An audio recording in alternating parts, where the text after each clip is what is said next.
चलिए जानते हैं आज के देश और दुनिया की सिलेक्टेड काम की और महत्वपूर्ण 50 बड़ी खबरों को सिर्फ 10 मिनट में। लेकिन अभी तक आपने इस चैनल को सब्सक्राइब नहीं किया है तो सब्सक्राइब जरूर कर दें। पुडुचेरी में प्रधानमंत्री नरेंद्र मोदी ने भव्य रोड शो किया। शहर के कई इलाकों में लोगों ने उनका जोरदार स्वागत किया। सड़क किनारे खड़े समर्थकों ने फूलों की बारिश कर उनका अभिनंदन किया, जिससे पूरा माहौल चुनावी रंग में रंगा नजर आया। अपने सबसे ऊंचे पुल के तबाह होने से ईरान बौखला गया है। खाड़ी देशों के पुलों को निशाना बनाने की धमकी दी। मिडिल ईस्ट के सैन्य अड्डों पर हमले की कई तस्वीरें भी जारी की गई हैं। ईरान वॉर के बीच ट्रंप प्रशासन में भी हलचल मच गई है। युद्ध मंत्री हेत आरोपों से घिरे हैं। आर्मी चीफ को जबरन रिटायर कराया गया है। इस बीच FBI डायरेक्टर और आर्मी सेक्रेटरी के पद छोड़ने की खबरें भी सामने आ रही हैं। पुदुचेरी में बीजेपी ने चुनावी शंखनाद कर दिया है। प्रधानमंत्री नरेंद्र मोदी ने भव्य रोड शो किया, जिसमें CM एन रंगासामी भी उनके साथ नजर आए। यहां 9 अप्रैल को मतदान होना है। असम चुनाव में बीजेपी ने पूरी ताकत झोंक दी है। रैली में अमित शाह ने कांग्रेस पर हमला बोलते हुए कहा कि कांग्रेस ने राज्य को घुसपैठियों के हवाले कर दिया था। चुनाव को लेकर केंद्रीय गृह मंत्री अमित शाह ने बड़ा बयान दिया है। उन्होंने दावा किया कि बीजेपी अगले 5 साल में चुन चुनकर घुसपैठियों को बाहर करेगी और राज्य को पूरी तरह घुसपैठ मुक्त बना दिया जाएगा। अमित शाह ने यूनिफॉर्म सिविल कोड को लेकर भी बात की। उन्होंने कहा कि बीजेपी की सरकार बनने पर इसे लागू किया जाएगा, लेकिन आदिवासियों को इससे बाहर रखा जाएगा ताकि उनकी परंपराओं और अधिकारों की रक्षा हो सके। असम में सियासत गरमाई हुई है। CM योगी आदित्यनाथ ने जनसभा को संबोधित करते हुए कांग्रेस पर जमकर हमला बोला। उन्होंने कहा कि NDA की डबल इंजन सरकार असम की धरती से घुसपैठियों को बाहर निकालने के लिए लगातार काम कर रही है और यह अभियान आगे भी जारी रहेगा। असम के मुख्यमंत्री हिमंत बिस्वा शर्मा ने भी बड़ा चुनावी दावा किया है। उन्होंने कहा कि बीजेपी इस बार ऐतिहासिक जीत दर्ज करेगी और 90 में से 100 सीटें जीतने का लक्ष्य लेकर मैदान में उतरी है। अमेरिका के शिकागो में डोनाल्ड ट्रंप के खिलाफ प्रदर्शन हुआ। ट्रंप टावर के बाहर लोगों ने इकट्ठा होकर विरोध प्रदर्शन किया और अपनी नाराजगी जाहिर की। बीजेपी ने तमिलनाडु विधानसभा चुनाव के लिए 27 उम्मीदवारों की सूची जारी कर दी है। इसके साथ ही पार्टी ने राज्य में चुनावी अभियान को तेज कर दिया है और रणनीति पर तेजी से काम किया जा रहा है। समंदर में भारत की ताकत लगातार बढ़ रही है। रक्षा मंत्री राजनाथ सिंह ने INS अरिहंत को नौसेना को सौंपा और कहा कि भारत अब हर चुनौती के लिए तैयार है। INS अरिहंत भी भारतीय नौसेना में शामिल हो चुकी है। ये पनडुब्बियां जमीन, हवा और समंदर से परमाणु हमला करने में सक्षम है और यह तीसरी स्वदेशी परमाणु संचालित बैलिस्टिक मिसाइल पनडुब्बी है। असम के बरपेटा में CM योगी आदित्यनाथ ने कांग्रेस और UDF पर तीखा हमला बोला। उन्होंने कहा कि असम को लव जिहाद और जमीन जिहाद की धरती नहीं बनने दिया जाएगा और कानून व्यवस्था से कोई समझौता नहीं होगा। पश्चिम बंगाल के मालदा कांड में पुलिस को बड़ी सफलता मिली है। इस मामले के मास्टरमाइंड काली याचक को गिरफ्तार कर लिया गया है। बताया जा रहा है कि वह फरार होने की कोशिश कर रहा था, तभी उसे हवाई अड्डे से पकड़ लिया गया। उस पर SIR के अफसरों को बंधक बनाने का भी आरोप है। पश्चिम बंगाल के दक्षिण दिनाजपुर में CM ममता बनर्जी ने जनसभा को संबोधित किया। उन्होंने अपनी जीत का दावा किया और मालदा की घटना के लिए बीजेपी को जिम्मेदार ठहराते हुए कहा कि माहौल खराब करने की कोशिश की जा रही है।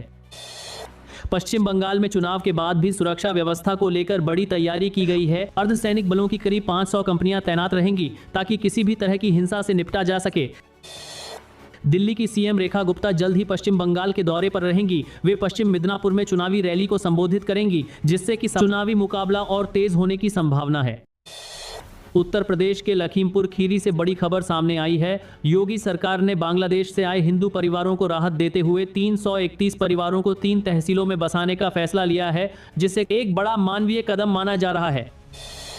उत्तर प्रदेश के संभल में प्राइवेट स्कूलों की मनमानी पर प्रशासन ने सख्ती दिखाई है। DM ने साफ निर्देश दिया है कि स्कूलों में सिर्फ NCERT की किताबों से ही पढ़ाई कराई जाए और नियमों का पालन किया जाए।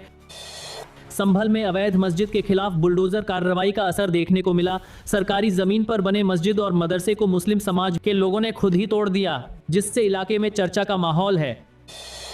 केरल के तिरुवनंतपुरम में मंत्री किरण बेजिजू ने कांग्रेस पर हमला बोला। उन्होंने आरोप लगाया कि कांग्रेस अल्पसंख्यकों को नजरअंदाज कर रही है और उनके हितों की अनदेखी कर रही है।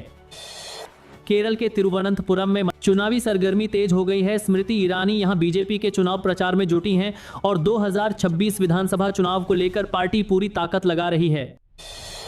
अंतरिक्ष की दुनिया से भी बड़ी अपडेट सामने आई है। नासा के आर्टिमा 2 मिशन की तस्वीरें जारी हुई हैं, जिनमें स्पेसक्राफ्ट के अंदर 4 अंतरिक्ष यात्री दिखाई दे रहे हैं। पटना एयरपोर्ट पर सुरक्षा जांच के दौरान एक यात्री के बैग से 3 जिंदा कारतूस बरामद हुए हैं।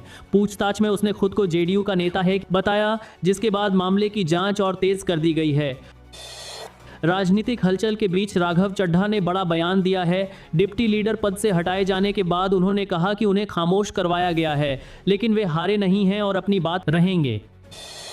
उत्तर प्रदेश के मथुरा में एक धार्मिक विवाद सामने आया है। प्रेमानंद महाराज को बांके बिहारी के रूप में दिखाने पर ब्रज के संतों और पुरोहितों ने कड़ी आपत्ति जताई है और इसे आस्था से जुड़ा मुद्दा बताया है।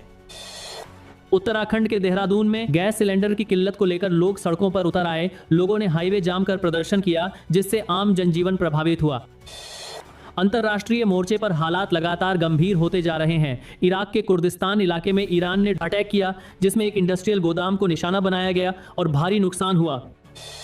कर्नाटक के बोर में भी गैस की कमी ने लोगों की परेशानी बढ़ा दी है। ऑटो चालकों को काफी दिक्कतों का सामना करना पड़ रहा है और गैस स्टेशनों के बाहर लंबी कतारें देखी जा रही हैं।